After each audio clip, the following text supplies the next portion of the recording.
İranla Amerika Birləşmiş Ştatları arasında atəşkəs razılaşması əldə olunduqdan az sonra İran prezidenti Məsud Pezeşkiyanın oğlu Yusif Pezeşkiyan özünün Telegram kanalında maraqlı bir yazı dərc edib. Yazıda onun həmin ərəfədə görüb müşahidə etdikləri və Donald Trump'ın ultimatumu nəticəsində yaranmış vəziyyət barədə düşüncələri öz əksini tapıb. Xatırladaq ki, atəşkəsdən öncə Trump İrana sərt xəbərdarlıq edərək bütöv bir sivilizasiyanın məhv olacağı ilə hədələmişdi. Yusif Pezeşkiyan da məqaləsinə həmin hədənin doğurduğu narahatlığı əks etdirən epizodla başlayaraq yazıb. Səhər bir iclasdaydım. Orada hökumətin bir neçə üzvü də vardı. Heç birimiz bilmirdik ki, hansısa danışıqlar gedir ya yox.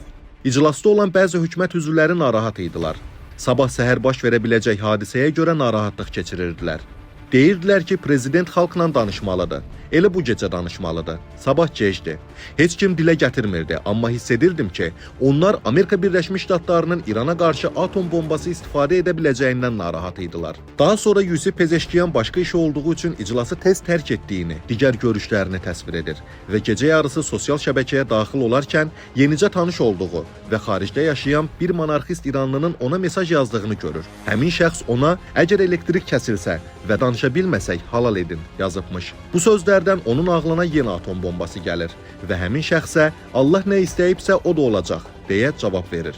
Amma az sonra həmin tanışı ona İranla ABŞ arasında 2 həftəlik atəşkəs əldə olunduğunu yazır və bu barədə Ağ Evin açıqlamasını göndərir. Bir neçə dəqiqə sonra isə İranda olan dostları bununla bağlı Ali Milli Təhlükəsizlik Şurasının bəyanatını da ona yollayır. Bu məqamda Yusif Pezeşkiyan yazır. Öz-özümə fikirləşdim.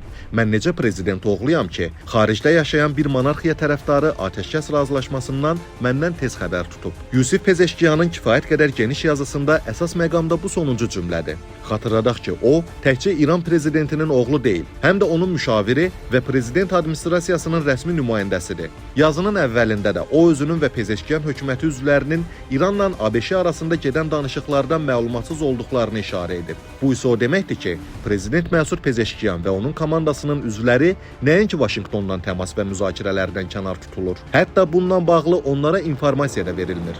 Təsadüfi deyil ki, bir müddət əvvəl Məsud Pezeşkiyanın məhz bu səbəbdən prezident postundan istefa vermə istəyi barədə xəbər yayılmışdı. Həmin məlumatda bildirilirdi ki, Pezeşkiyan öz yaxın ətrafı ilə söhbətlərində ölkə daxilində real səlahiyyətlərinin məhdud olduğunu açıq şəkildə ifadə edərək deyib. Sepah rəhbərləri demək olar ki, mənə nəsə etməyə imkan vermirlər.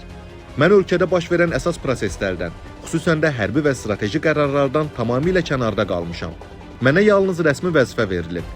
Bəzi hallarda ali rəhbərlə əlaqə saxlayaraq mövqeyimi bildirmə imkanım belə olmur. Bu şəraitdə özümü artıq hakimiyyətə lazım olmayan bir insan kimi hiss edirəm. Bu xəbərin Pezeşkiyanın yaxın ətrafı ilə əlaqəsi olan İranın Azərbaycandakı keçmiş səfiri Əfşar Süleymaniyə məxsus kanalda da yayılması onu yetərincə inandırıcı edir. Bundan əvvəl və sonra da mediada Məsud Pezeşkiyanla Sepah rəhbərliyi, xüsusən Sepahın baş komandanı Əhməd Vəhidi arasında ixtilaf və ziddiyyətlərin olduğu barədə məlumatlar dərc olunub. Hər halda oğlunun yazdıqlarından və açıq şəkildə gileylənməsindən aydın olur ki, Məsud Pezeşkiyan İranın daxili və xarici siyasətinə dair önəmli qərarlardan və atılan addımlardan kənarda saxlanılır. Bu vəziyyət İranla ABŞ-İsrail cütlüyü arasında müharibənin ilk günündə həlak olan və dünən də 40 mərasimi keçirilən Ayətullah Əli Xameneydən sonra zaman-zaman ortaya çıxmış bu sualı bir daha gündəmə gətirir. İran əslində kim idarə edir? Əli Xameneyi hələ sağ ikən Ali Milli Təhlükəsizlik Şurasının katibi Əli Laricaniyə geniş səlahiyyətlər vermişdi və müharibə dövründə yürüdülən siyasətin mərkəzində məhz o dayanırdı. Hətta bildirilirdi ki, müharibə ərəfəsində Omanın vasitəçiliyi ilə Amerika Birləşmiş Ştatları ilə danışıqlar aparan Xarici İşlər Naziri Abbas Ərakçi hər sözünü və addımını bilavasitə Əli Laricani ilə razılaşdırır. Halbuki o Pezeşkiyan hökumətinin üzvüdür və formal olaraq prezidentə tabedir. Bu da onu göstərir ki, Pezeşkiyanın mühüm siyasi proseslərdən kənarda tutulması xətti hələ o dövrdən yürüdülürmüş. Əli Xameneyinin ölümündən 10 gün sonra oğlu Müçtəba Xameneyi İranın yeni ali rəhbəri seçilsə də, onun yaralanması səbəbindən ölkənin idarəçiliyində iştiraki ciddi suallar doğurub və səhhəti barədə yayılan informasiyaların nə qədər doğru olub olmamasından asılı olmayaraq Müçtabanın ortada görünməməsi və yalnız yazılı bəyanatlarla dırnaqarası danışması real hakimiyyətin başqa əllərdə olduğunu düşünməyə əsas verib. Əli Laricani martın 17-sində Amerika Birləşmiş Ştatları İsrail hücumu nəticəsində həlak olana qədər hakimiyyətdə əsas fiqur olaraq qalıb.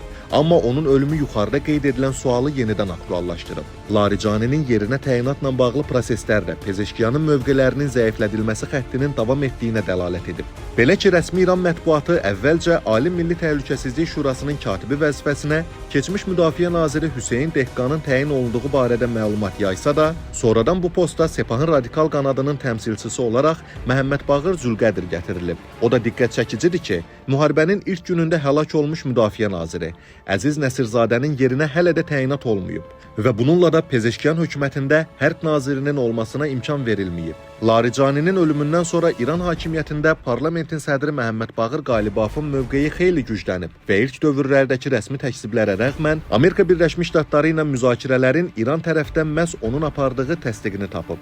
Təsadüfi deyil ki, atəşkəsdən sonra ABŞ təmsilçiləri ilə Pakistanda keçiriləcək danışıqlarda da İran nümayəndə heyətinə Qalibafın rəhbərlik edəcəyi bildirilib. Qalibaf, məlum olduğu kimi son prezident seçkilərində Məsud Pezeşkiyanın əsas rəqiblərindən biri olub və yəqin ki, daha əvvəllər də ortaya qoyduğu həmin iddiasından əl çəkməyib. Hər halda onun hazırda İranın idarəçiliyində əsas söz sahiblərindən biri olduğu göz önündədir. Bu günlərdə Demokratiyaların Müdafiəsi Fondunun hazırda İranı idarə edən 5 nəfər haqqında araşdırmasında Qalibafın adının birinci yerdə çəkilməsi də bunu göstərməkdədir. Fondun araşdırmasına əsasən bu sırada yer alan digər 4 nəfər Ali Milli Təhlükəsizlik Şurasının katibi Məhəmməd Baqır Zülqədir, Sepahın baş komandanı Əhməd Vəhidi, məhkəmə hakimiyyətinin rəhbəri Qulam Hüseyn Mohseni Ejeyi və polis qüvvələrinin komandanı Əhməd Rıza Radandan ibarətdir. Görünən odur ki, dağıdıcı müharibəyə və ciddi itkilərə baxmayaraq, İran siyasi hərbi elitası daxilində hakimiyyət uğrunda mübarizə davam edir və bunun müharibə bitəndən sonra daha da kəskinləşəcəyini əminliklə söyləmək olar. Qələbə haqqında pafoslu bəyanatlara rəğmən, İran əhalisinin onsuz da çətin olan vəziyyətini daha da ağırlaşdıran müharibə başa çatdıqdan sonra